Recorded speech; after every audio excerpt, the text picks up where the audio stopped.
Sí, es música, se especializa en música antigua, renacentista, medieval, Qué lindo. toca varias flautas antiguas, Ujú. toca la espineta, es un tipo de clavecín.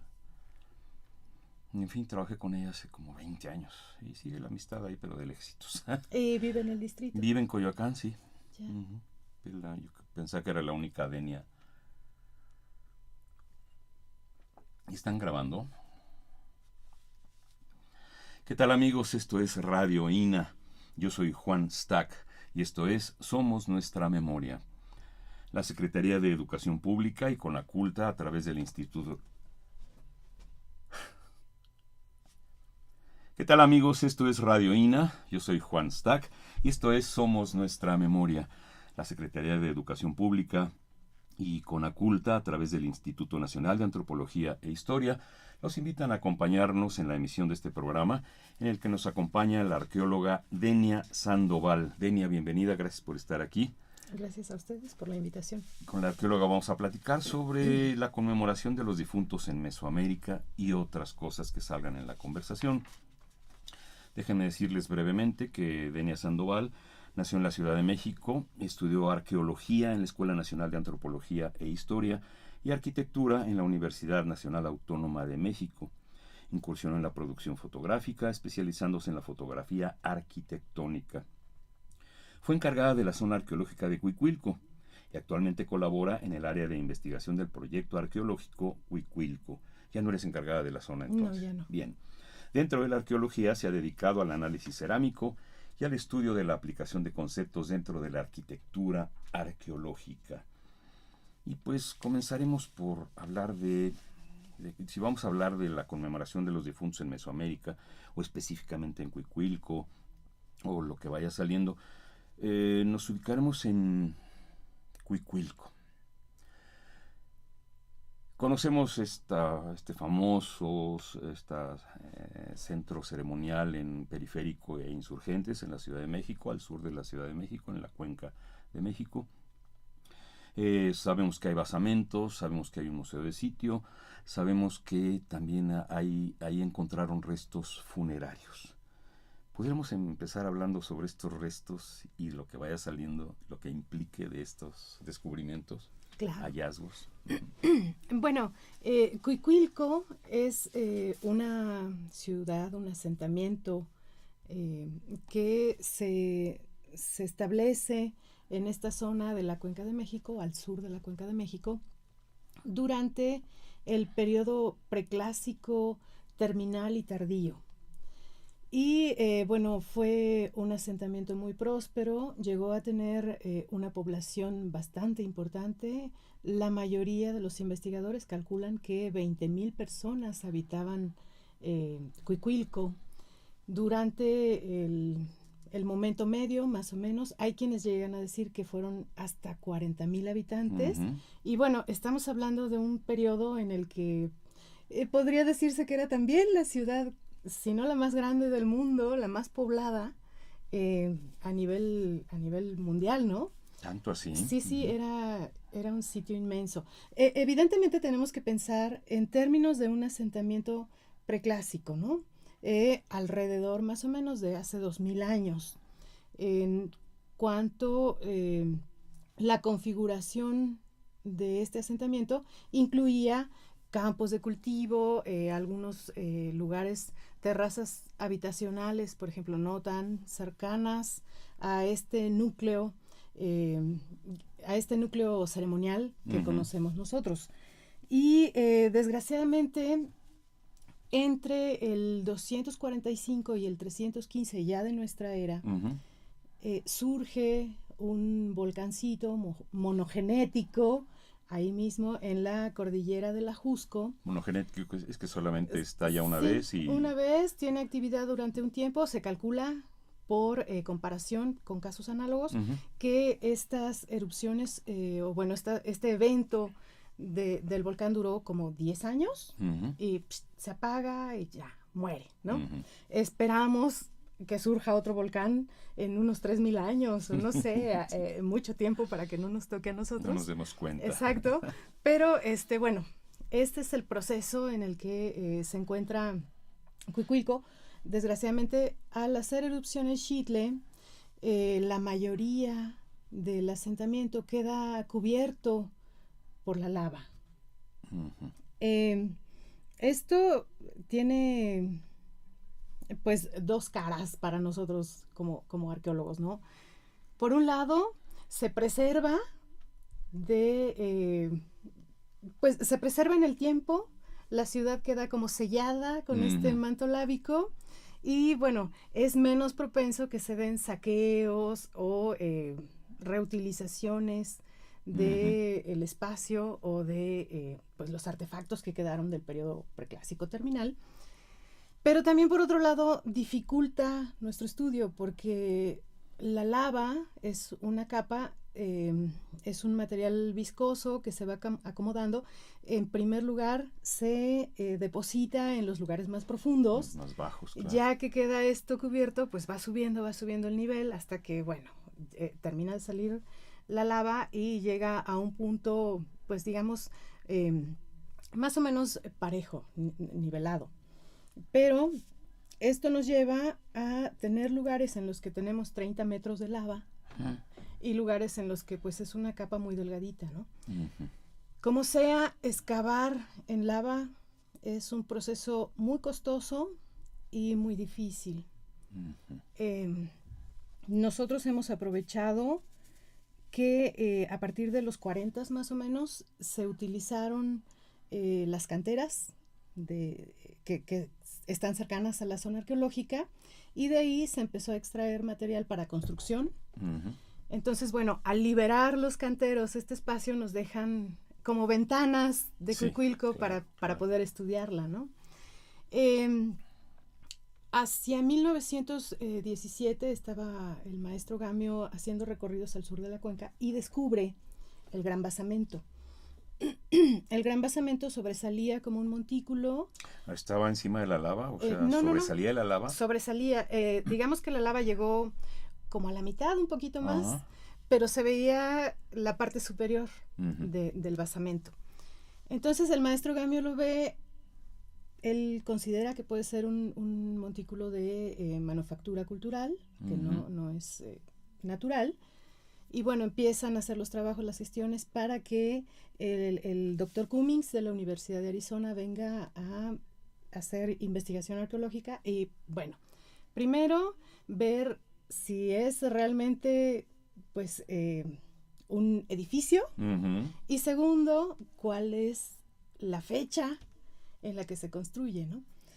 Entonces así empiezan las excavaciones en Cuicuilco y todo esto va para que, bueno, tengamos una idea de que lo que nosotros conocemos de la zona arqueológica, híjole, yo creo que no es ni el 5%. Aquí sí cabe la comparación con la punta del iceberg, ¿no? Sí. Lo que vemos ahorita es apenas la puntita de todo aquel es muy poco. gran conjunto. Exacto, porque de hecho casi todo está cubierto de lava, ¿no? Entonces, nosotros podemos, por ejemplo, hablar específicamente de entierros, considerando que lo que tenemos excavado es el Gran Basamento de Cuicuilco y no en su totalidad, falta liberar todavía la parte norponiente del basamento. Y bueno, lo que se ha trabajado más, aparte del Gran Basamento, es la zona que nosotros conocemos como Cuicuilco B, que está cruzando Insurgentes hacia el poniente. Y bueno, esto corresponde a una unidad que fue habitacional ocupada por personas que tenían un estatus alto, es residencia de élite, ¿no? Entonces, bueno, los entierros que nosotros tenemos han sido principalmente del Gran Basamento, que han sido como personas ofrendadas a la construcción del Gran Basamento, y por el otro lado, en Cuicuilco B, lo que son los entierros de las personas pues que tenían mayor prestigio dentro del asentamiento, ¿no? Algunos otros entierros se encontraron en zonas no tan cercanas al centro ceremonial y bueno, desgraciadamente las condiciones de conservación de los restos son muy malas. porque estamos hablando de una zona muy húmeda, entonces, bueno, hay que ser muy cuidadoso para desenterrar los huesos, porque generalmente con la misma brocha se te van, ¿no? Se hacen como mantequilla y se te van con todo. Entonces, el estado de conservación de los entierros es en general muy mala, ¿no? Ahora, por ejemplo, hablando de la unidad habitacional de élite que se encuentra en Cuicuilco B, el mayor número de entierros lo tenemos dentro de lo que nosotros conocemos como troncocónicas. Una troncocónica es un sistema semejante al que se utiliza en el occidente de México, las tumbas de tiro, que es a partir de hacer una excavación en el tepetate, empezar a vaciarlo y darle forma, digamos, como de botella con cuello, así. Aquí estas troncocónicas se utilizaban al menos para 3 cosas, según nos dice la maestra Florencia Müller. Fueron utilizadas para guardar alimentos en primer momento, y en un segundo momento ya fuera como basureros o como lugares para enterrar a las personas. Las personas que se enterraban en estos lugares se han encontrado 170 entierros, perdón. Son muchísimos, pero si hablamos de 40,000 personas o de 20,000 personas, pues es apenas unos cuantos, ¿no? No tienen un patrón de enterramiento, es decir, habían algunos que estaban de cúbito lateral extendido, de cúbito lateral flexionado, algunos nada más parecía que estuvieran aventados. Entonces, la forma en la que se colocaba el cadáver no es una constante, ¿no? Por ejemplo. Como tampoco lo es las ofrendas con que se acompañaban estos entierros. Tenían ofrendas entonces. Sí. Por ejemplo, muchas vasijas de las que tenemos nosotros en exhibición en el Museo de Sitio son recuperados de estas excavaciones en Cuicuilco B, ¿no? Y podemos ver cerámica bellísima, alguna muy bien conservada, otra tuvo que ser restaurada, y todas ellas proceden de entierros. ¿Aquí se puede hablar de entierros primarios, secundarios y esto o no? Yo creo que eran entierros primarios. Primarios. Sí, porque bueno, hablando de los entierros primarios se muere la persona y se entierra el cadáver, ¿no? De una determinada forma. Entierro secundario, vas, sacas principalmente los huesos, sí, y los depositas en otro lugar, ¿no? En este momento estamos nosotros hablando de entierros primarios porque se ve que era el cadáver completo. O sea, no fue que se quitaron los huesitos y se llevaron a un osario. No. Son entierros primarios, ¿no? Bien. Todos o casi todos. Pero, Denia Sandoval, ¿no existía la incineración también? Nosotros en Cuicuilco no tenemos indicios de eso. La incineración es una práctica muy común ya para el posclásico. En Mesoamérica. En Mesoamérica, sí. En el posclásico tenemos la certeza. En Cuicuilco la verdad es que no tenemos la certeza, ¿no? Sí. Bien, y partiendo de estos restos, ¿qué tanto se puede saber de cómo eran las conmemoraciones, las ofrendas, no sé, rituales, no sé, todo lo que se haga alrededor de la muerte, ya sea de un personaje importante, como decías, o personajes más comunes y corrientes, digamos? ¿Qué tanto se ha podido leer en estos entierros de cómo eran estos ceremoniales o esta conmemoración de los muertos? Claro. Desgraciadamente para el momento de Cuicuilco no tenemos un registro gráfico. No tenemos una escritura. No hay escritura. No hay escritura. Empiezan a verse, nos decía el maestro Piñachán, como ideas, ¿no? Así como símbolos que te representan algo, pero no es muy claro, ¿no? Todavía. Entonces, desgraciadamente no podemos saber cómo era pues la idea que ellos tenían de la muerte. No podemos saber, hablando de rituales o de ceremonias, el proceso que se seguía para despedirse, por ejemplo, del difunto o para enterrarlo. Es decir, toda esta serie de actividades que acompañan el proceso de enterrar a la persona, desde que muere hasta que se entierra, lo desconocemos. Sabemos que, bueno, se depositaban en troncocónicas, se acompañaban principalmente de objetos cerámicos. Que podían ser también, no sé, objetos ornamentales, de ornamentación personal, por ejemplo, orejeras, también sí, collares, brazaletes, bueno, esta cosa de cerámica que pues se enterraba junto con la persona. Entonces nos lleva a pensar que se le preparaba para enterrarle, ¿no?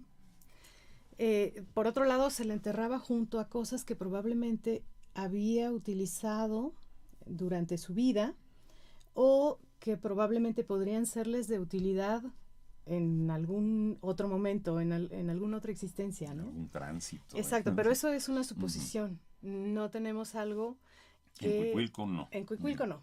Algo que nos diga, sí, pasó esto, pues sí está muy difícil. En el posclásico, por ejemplo, sí lo sabemos, pero ahí ya hay fuentes, ya los cronistas recogieron mucha información, pero nosotros no. Lo que sí podemos suponer es que somos el camino para llegar a toda esta elaborada y compleja celebración de difuntos, ¿no? Por ejemplo. ¿Desde cuándo el hombre cobra conciencia de su muerte, de su trascendencia o no? ¿Cuándo se empieza a preocupar por saber si alguien lo entierra? No se piensan primero en los cazadores, recolectores, nómadas, ellos qué hacían con sus muertos, los enterraban, los incineraban, y estoy conjeturando, ¿verdad? Sí, pero sí. ¿en qué momento empieza uno a echar raíces, como dicen? Pues nosotros, por ejemplo, podemos observar algunos de los entierros desde antes de que tuviéramos las características físicas que nos definen como especie. Por ejemplo, los neandertales ya enterraban a sus muertos, ¿no? Ya los enterraban, les ponían ofrendas de flores, de objetos personales. No eran tan elaboradas, pero ya se está viendo un tratamiento hacia el cadáver, ¿no? La depositación. Esto nos lleva a pensar en que no es, pues ya se murió y ya ahí se quedó, ¿no? No, estás buscando un espacio en el que lo entierras y aparte estás haciendo que ese espacio no sea tan burdo, ¿no? Que se vea que intervinieron las personas que estaban contigo, que te querían seguramente. Claro. Desgraciadamente no sabemos cómo es que se forma esta idea de la muerte. Lo que sí sabemos es que, bueno, el pensar en que vas a dejar de ser y todo lo demás va a seguir siendo, es terrible, ¿no? Es esta angustia de, tiene que haber algo porque no me puedo terminar aquí. Tengo que ir a algún lado. Exacto. Y probablemente no sé, esta angustia de dejar de ser a partir de qué momento surge. Lo que sí sabemos es que el dolor de perder a alguien, pues sí se puede sentir desde momentos tan tempranos como neandertales, ¿no? Hace 30,000 años. Sí. Más, tal vez. Entonces, seguramente cuando empieza ya a ser más como elaborada esta idea de la muerte y de que puede haber algo, sea a partir de que los pueblos se vuelven sedentarios y empiezan con producciones agrícolas. Agricultura, claro. Sí. Perdón. Ya los obliga a quedarse en un lugar fijo. Sí. Hay que esperar la cosecha. Exacto, sí. Pero además el empezar a domesticar las especies vegetales implica primero observación, ¿no? El observar que hay ciclos en la naturaleza y que el comportamiento de las especies vegetales específicamente, que son las que ellos van a domesticar, sigue estas pautas temporales, ¿no? Entonces, tenemos que empiezan a brotar, empieza a llover, empiezan a brotar, empieza a crecer la planta, tiene un tiempo de crecimiento, después empiezan las flores, los frutos, la cosecha, recoges y ¡fum! Se vienen sequías y se muere todo, pero queda la semilla. Esa semilla que va a esperar a la próxima lluvia para volver a crecer. Entonces es un ciclo en el que rítmicamente se van alternando un tiempo de vida, florecimiento, producción y muerte, ¿no? Yo me imagino que justamente el hombre quiere como colgarse de este ciclo y de la certeza de que vas a regresar de alguna forma. No estamos hablando de ninguna manera de reencarnación. No, ni no, o sea, no va a regresar Denia porque Denia ya fue. Pero la esencia divina que todos deseamos, que nos va a sobrevivir a la muerte justamente, eso va a regresar, seguro, sin duda tiene que regresar. Dijiste algo ahí que tiene mucho de simbolismo, que es me voy, me muero, me comen o me acabo, pero dejo la semilla. Exacto. Entonces, ya decir, está bien, yo también como ser humano voy a dejar mi semilla por ahí, pueden ser mis hijos, puede ser, en fin, esa ya la interpretación la da cada quien, según su personal punto de vista. Yo comentaba en este caso, por ejemplo, de la semilla, lo más divino que hay en ti. Los dioses tienen que haber dejado algo bueno, algo que tiene que sobrevivir a cualquier característica personal, ¿no? Humana. Y eso es lo que tiene que vivir y volver a salir, ¿no? Entonces, bueno, simplemente el enterrar simbólicamente, pues tiene que ver con regresas a la tierra y seguro tienes que volver a salir otra vez, ¿no? Entonces, bueno, todo el pensamiento yo creo que empieza como a estructurarse a partir de esta observación de las plantas para la domesticación. Nada se crea, nada se destruye, todo se transforma. Sí, y nosotros estaremos permanentemente, ¿no? De alguna manera. Sí, de alguna manera. Sí. Y entrando en estos terrenos aquí en Mesoamérica, no sé, de tu punto de vista como arqueóloga, se sabe, se conoce cómo se manejaba esa trascendencia, esta negación a ya no voy a hacer nada, de alguna manera en general, algo. Yo por eso te pregunto como arqueóloga, entre las evidencias, entre los restos, entre la arquitectura, la pictografía, glifos, en fin, claro. Sobre las cuestiones de qué pasaba cuando nos íbamos de aquí. Sí, bueno, en un primer momento lo que se tiene es un pensamiento dual, ¿no? Vida-muerte. Es decir, desde que tú empiezas a pensar en que estás vivo y que te vas a morir, y ese morir no va a ser desaparecer, sino que va a ser como transitar a través de otras regiones, de otros espacios. Desaparece la muerte no es como el dejar de ser, ¿no? Materialista, por ejemplo. La muerte es como otra etapa dentro de este ciclo que es una espiral infinita, ¿no? Si tú no estás aquí, tienes que estar en algún otro lugar, porque no vas a dejar de ser. Entonces empiezan a crearse ideas sobre qué es lo que vas a hacer mientras no estás aquí. ¿A dónde vas a ir mientras no estás aquí? ¿No? ¿Cómo va a ser o qué vas a hacer? ¿Qué actividades vas a realizar mientras tú no estás en la tierra, ¿no? En este tiempo en el que estás muerto.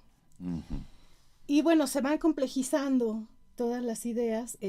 Cada pueblo tiene sus propias variantes, según la región geográfica y además el estadio de desarrollo en el que vayas, ¿no? Pero bueno, yo creo que lo más elaborado de estas ideas sobre la muerte, por ejemplo, vienen a partir de la propia idea y el concepto que se puede tener sobre el hombre, ¿no? Sobre sí mismo. Entonces, por ejemplo, para el posclásico, Ujú.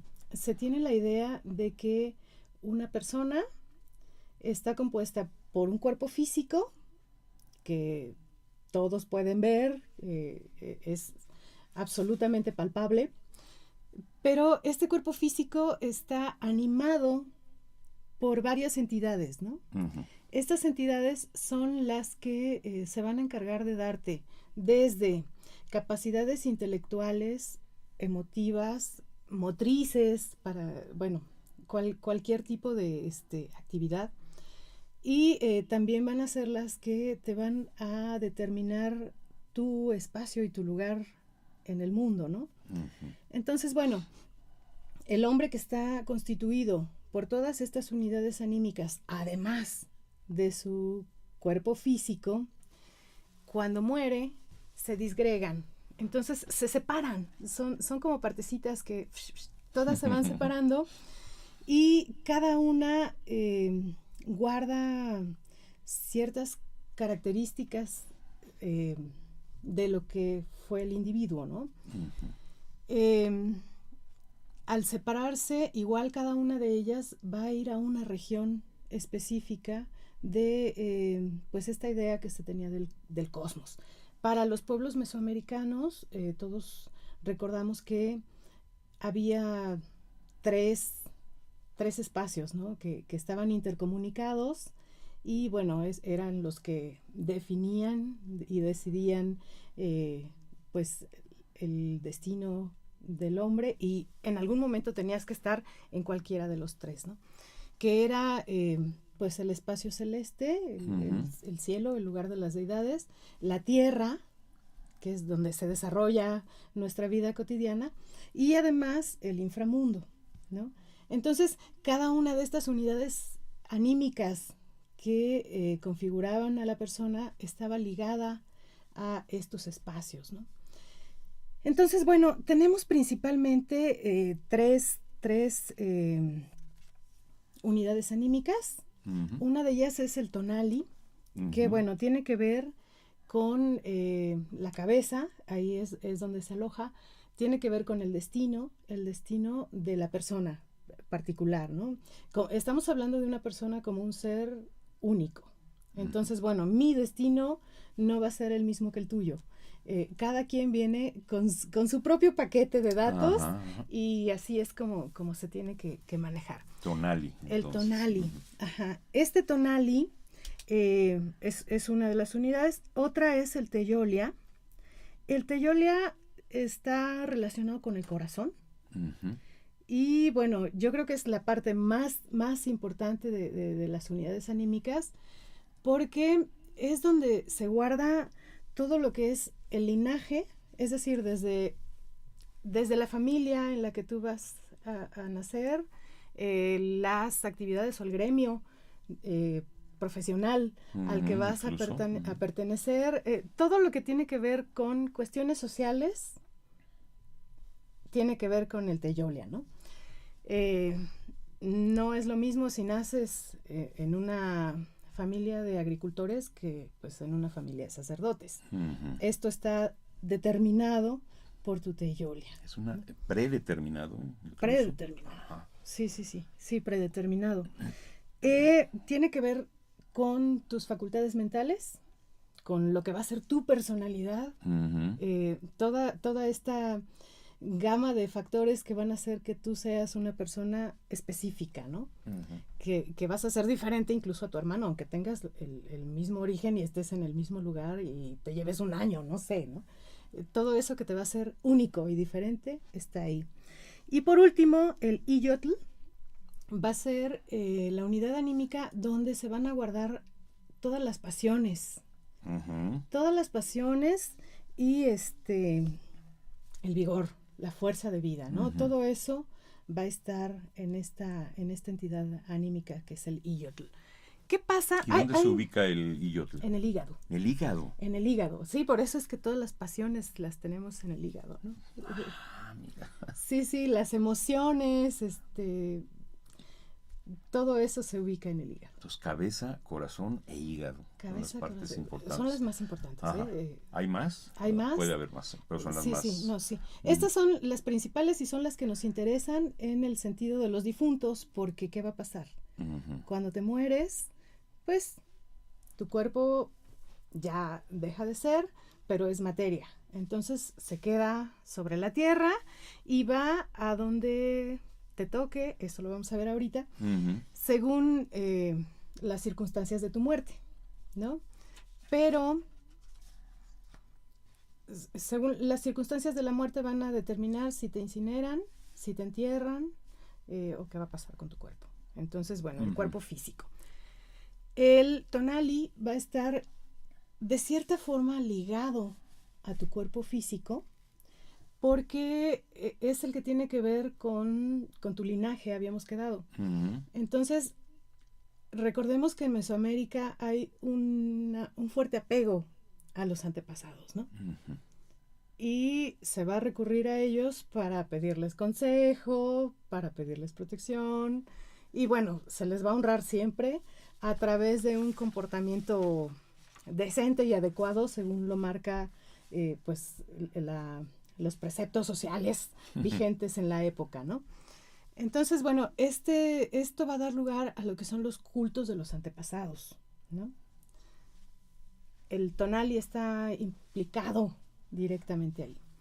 Luego, por ejemplo, el iyotl, que quedamos que es el hígado, la pasión, todo esto.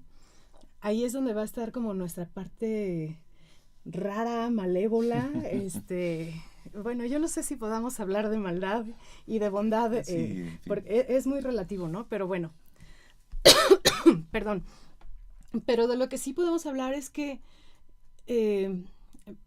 las personas mesoamericanas del posclásico, por ejemplo, explicaban la presencia de espectros, fantasmas y, bueno, seres fantásticos a partir de esta unidad anímica, ¿no?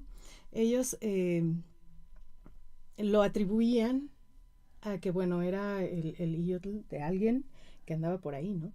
Y por eso había que venerar, o bueno, por lo menos recordar y hacerle, pues, sus ritos propios para que no causara enfermedades y para que, pues, no nos pegaran sustos, ¿no? Entonces, bueno, volvemos a que cada cultura va explicando las cosas que no se puede explicar de otra manera a partir de la creación de un sistema de creencias en el que se expliquen tus principales dudas, ¿no?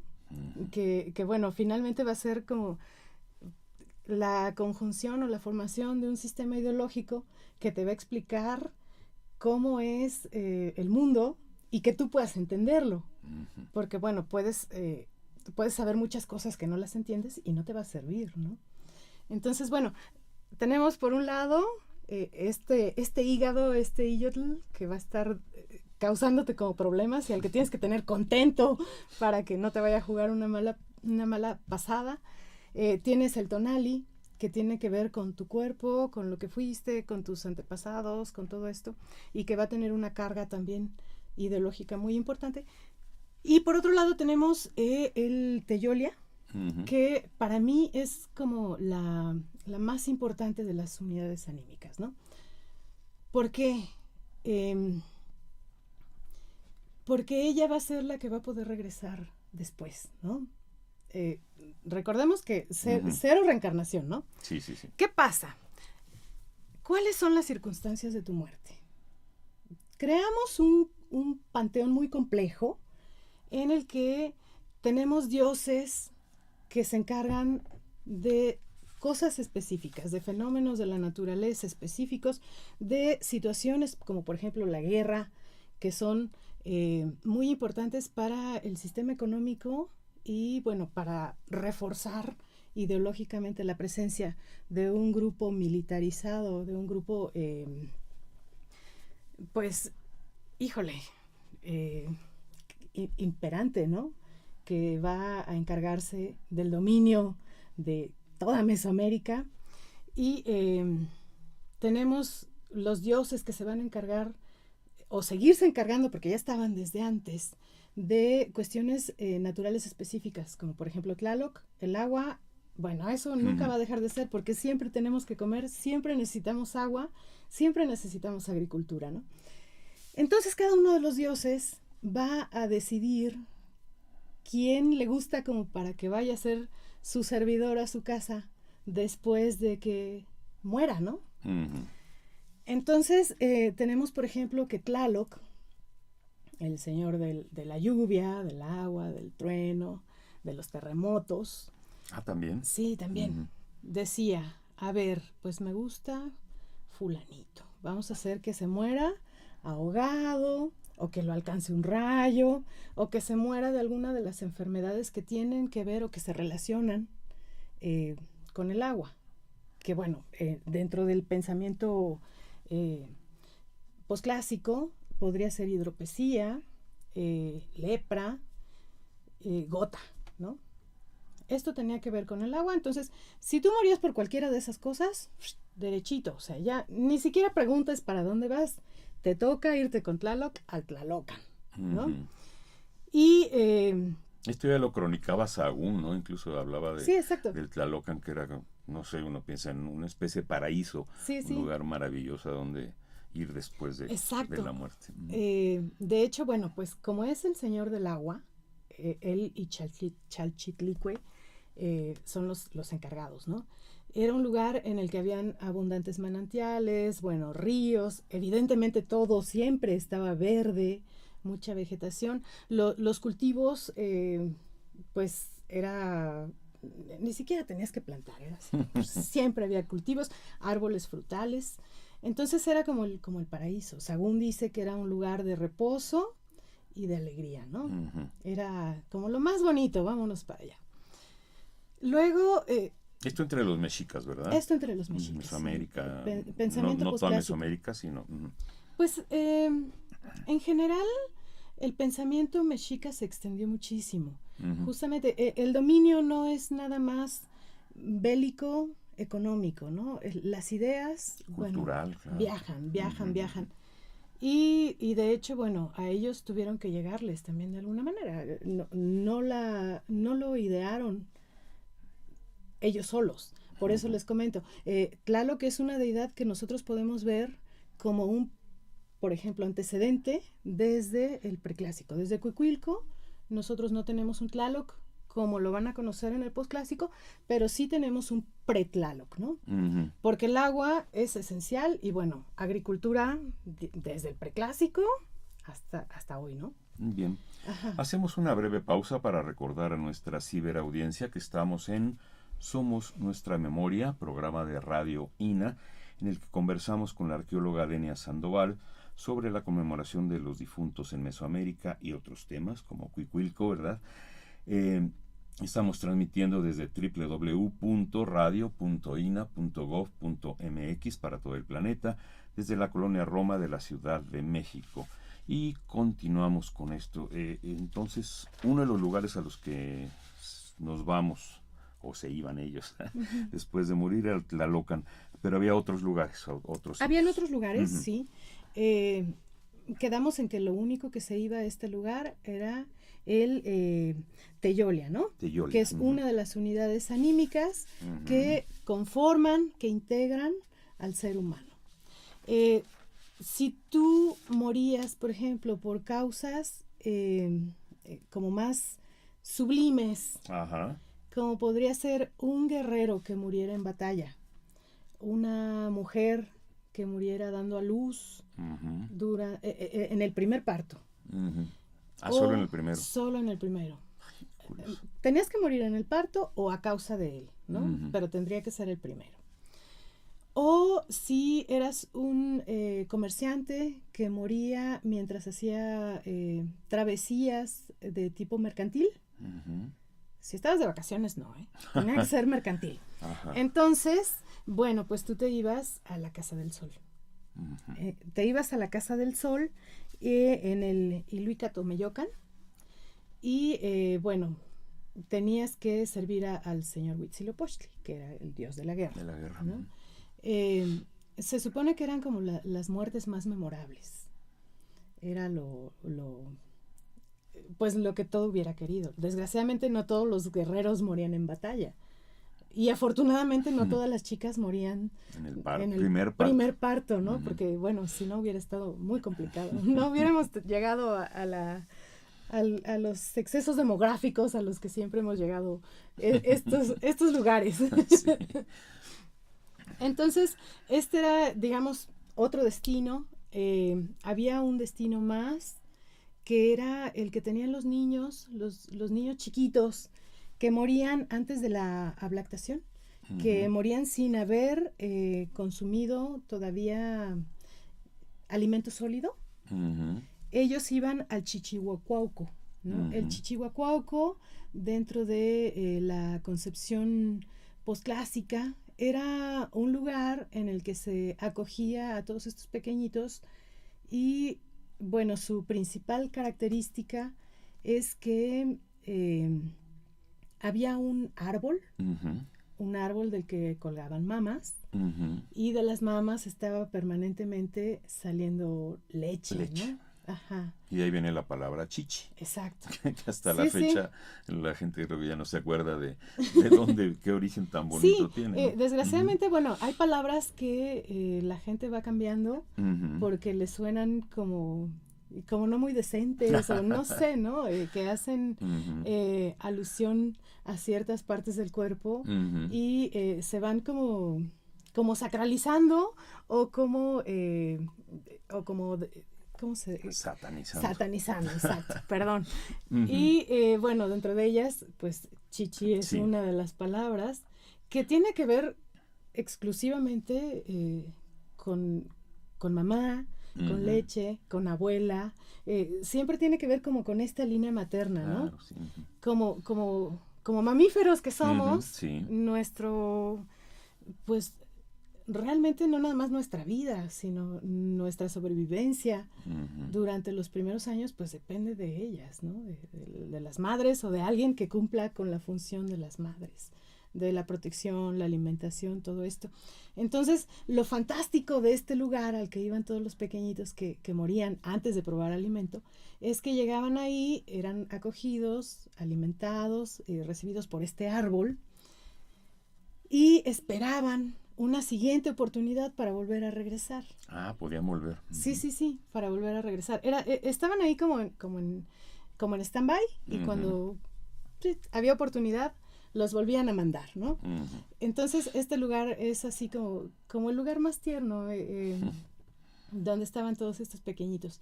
Y bueno, habían otros lugares, como no tan comunes, o tal vez sí tan comunes, pero las otras deidades también tenían sus propias casas y tenían, según sus poderes o atribuciones, la facultad de allegarse a las personas que murieran por ciertas causas. Por ejemplo, las personas que morían por beber pulque se iban al paraíso de los borrachos, y bueno, así como que habían varios lugares, ¿no?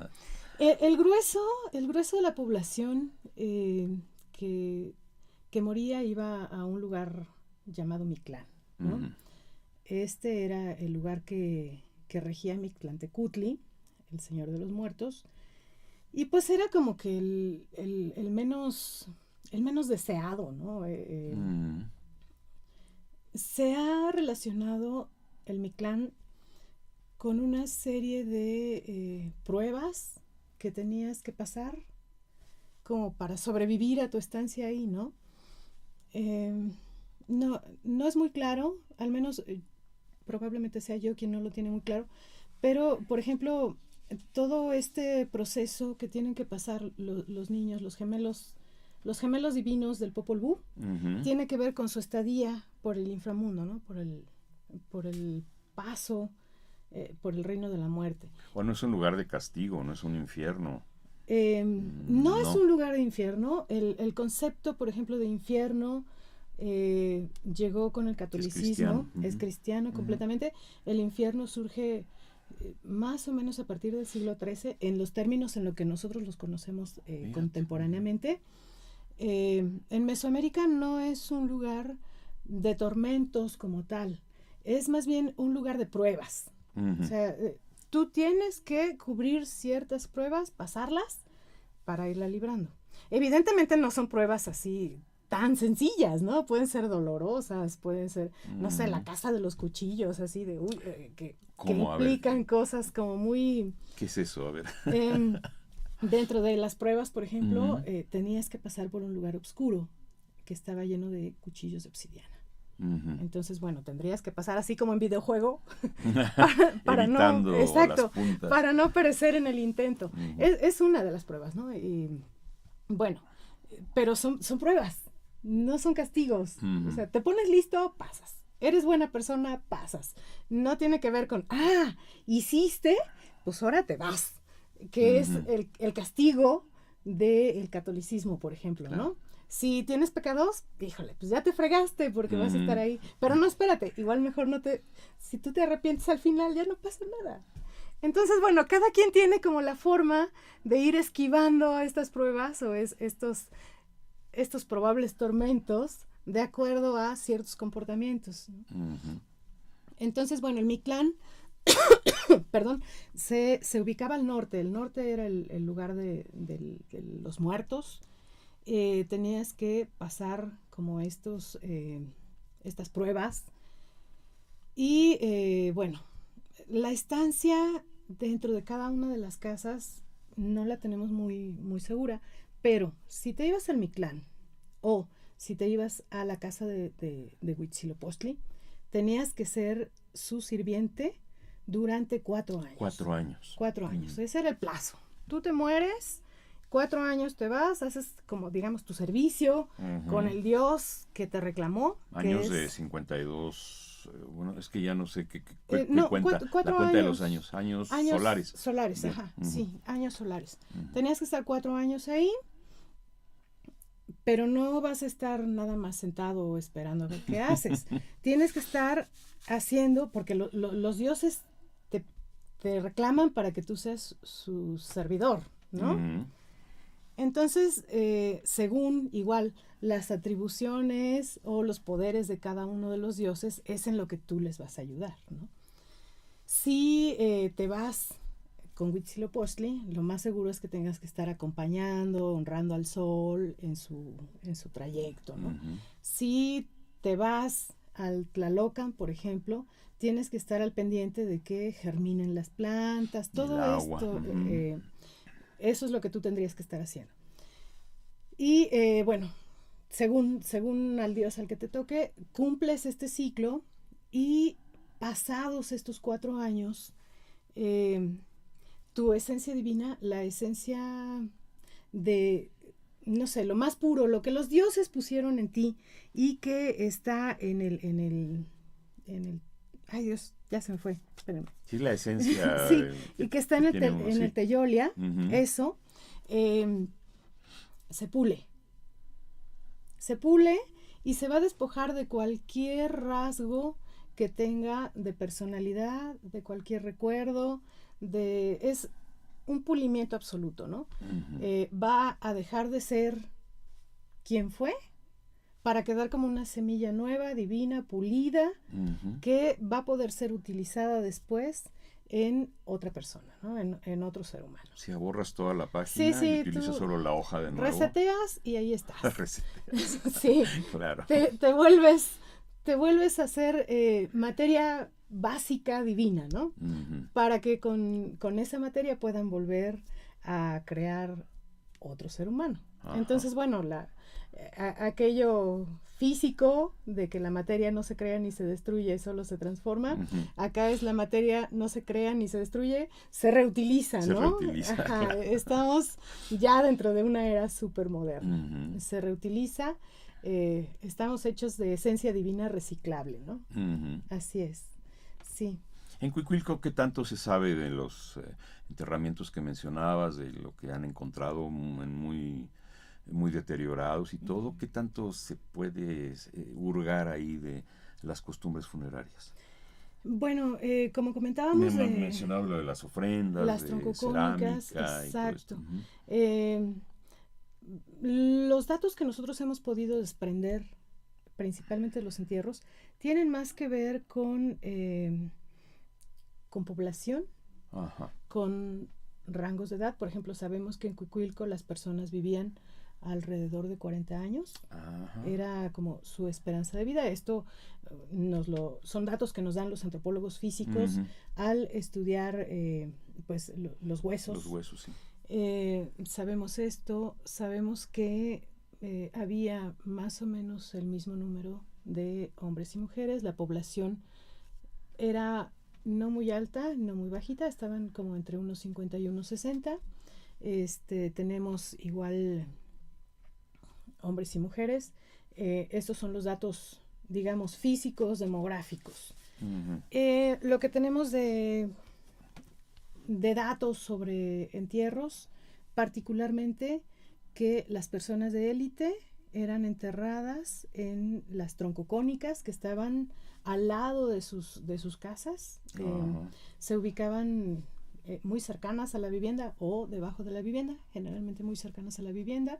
Se les acompañaba con, por ejemplo, utensilios de cerámica como vasijas, algunas ceremoniales muy lindas, de trabajo. No era cerámica doméstica, por ejemplo, ¿no? Algunas, en su mayoría sí, pero era un trabajo muy fino de cerámica. Y bueno, atuendos,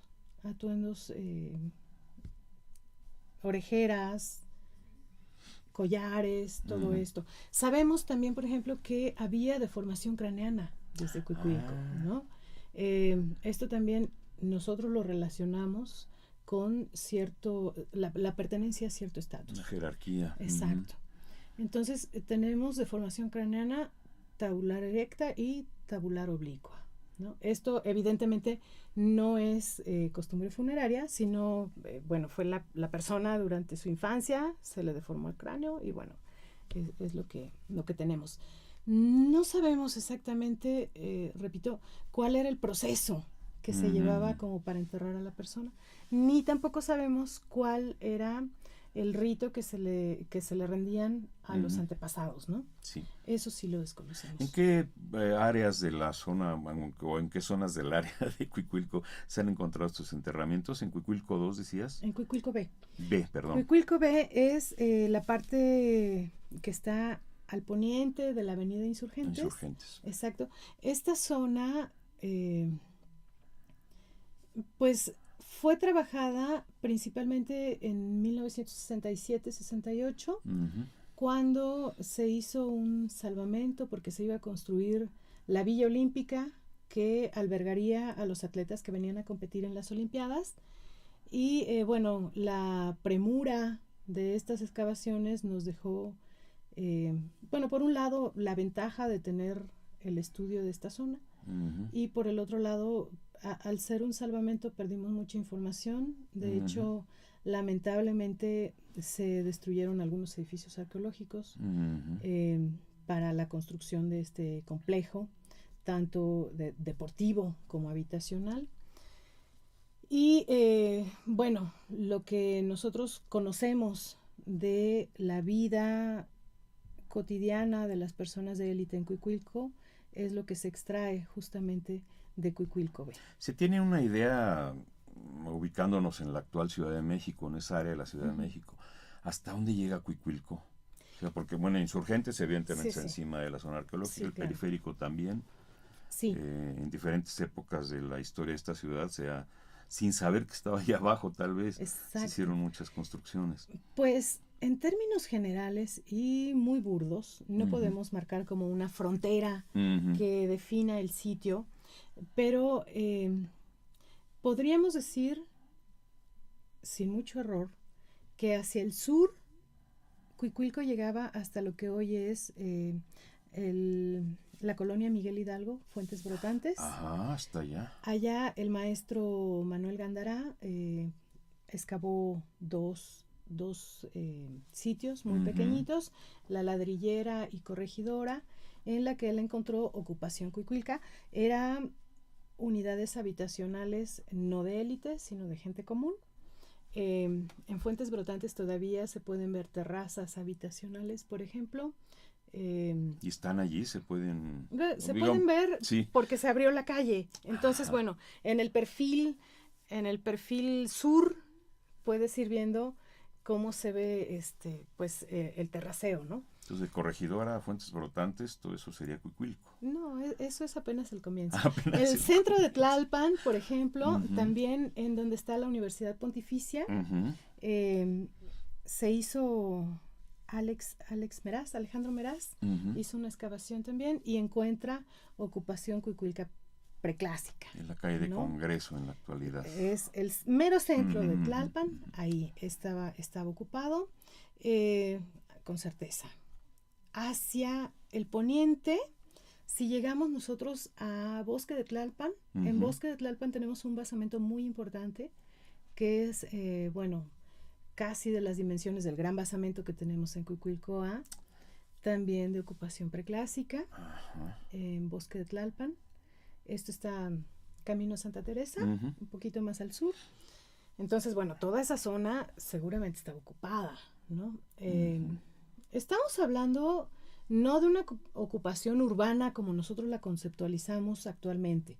Estamos hablando de un lugar en el que se intercalaban probablemente campos de cultivo con grupos de vivienda, ¿no? Pero la extensión sí era gigantesca. En el norte del Cerro Zacatépetl, el maestro Wolf y Palerm, los maestros, encontraron evidencia de unos canales de riego. Entonces, por lo menos ahí teníamos campos de cultivo. Por el CCH Sur, digamos. Exacto. Por lo menos ahí teníamos campos de cultivo, ¿no? Hacia el norte no tenemos un dato exacto porque en lo que ahora es periférico corría el antiguo cauce del río Cuicuilco. Este río, con la bajada de lava del Xitle, la lava siempre va a buscar los cauces para bajar. Entonces, se tapó. Se tapó. Pero tenemos ese accidente topográfico que no nos permite, evidentemente yo creo que más al norte también había algo de ocupación. Hasta Copilco tal vez. No, Copilco ya era otro sitio. Copilco ya era otro. Ajá, pero un poco más al norte, no sé, me imagino como a la altura del Zacatépetl, por ahí todavía debe de haber sido Cuicuilco. Y lo que nos faltan datos es hacia el poniente, ¿no? Hacia el poniente nos faltan un poco de datos, pero pueden darse una idea, ¿no? Según las ventanas que hemos tenido para ir viendo dónde estaba Cuicuilco, era gigantesco. Y todo en roca volcánica, en basalto. Sí, casi todo. Ay, Dios mío. El bosque de Tlalpan no fue cubierto porque ya era una elevación topográfica como el Zacatépetl. Eso no está debajo de la lava, pero digamos que las partes más bajas sí. Bien. ¿Había algún lugar post-mortem específico para ciertas personas que en vida ejercieron ciertos papeles como sacerdotes o gobernantes? Probablemente sí. La loca, ¿no? Yo pienso en términos del clásico, por ejemplo, en el que los antepasados venían y te daban consejo, ¿no? Si pensamos, por ejemplo, en Palenque, clásico maya, morían los gobernantes y, ¿qué hace Pacal en el Templo de las Inscripciones?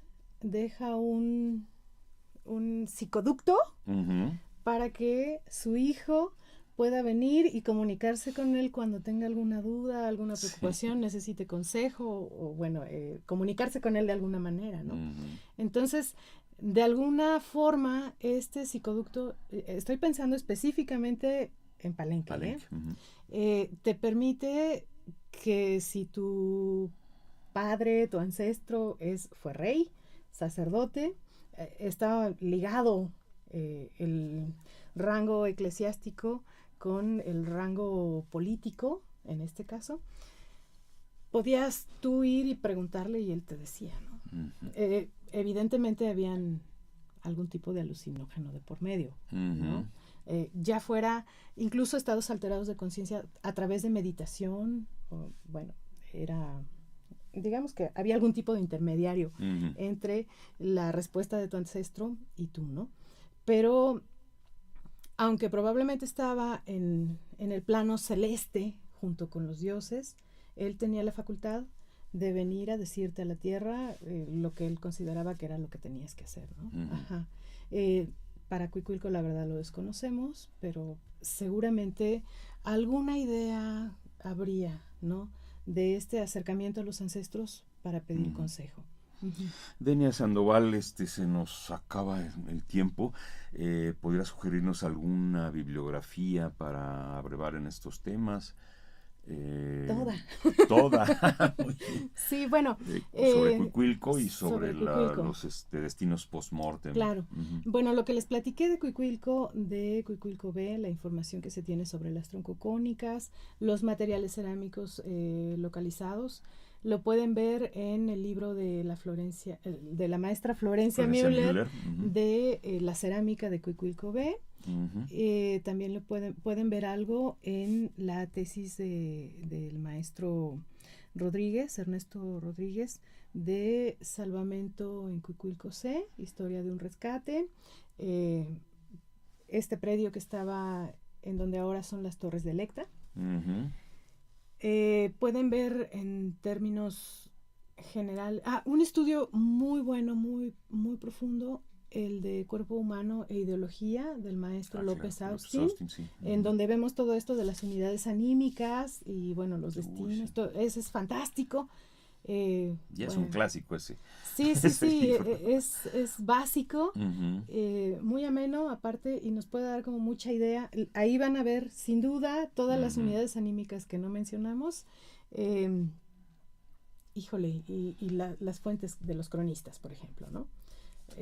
Consultar el Códice Florentino, perdón, Ujú. Fray Bernardino de Sagún, Fray Diego Durán, bueno, todo esto para Claro. ver lo que fue ya posclásico, ¿no? Ujú. Eso es lo que podemos ver. Muy Sí. bien.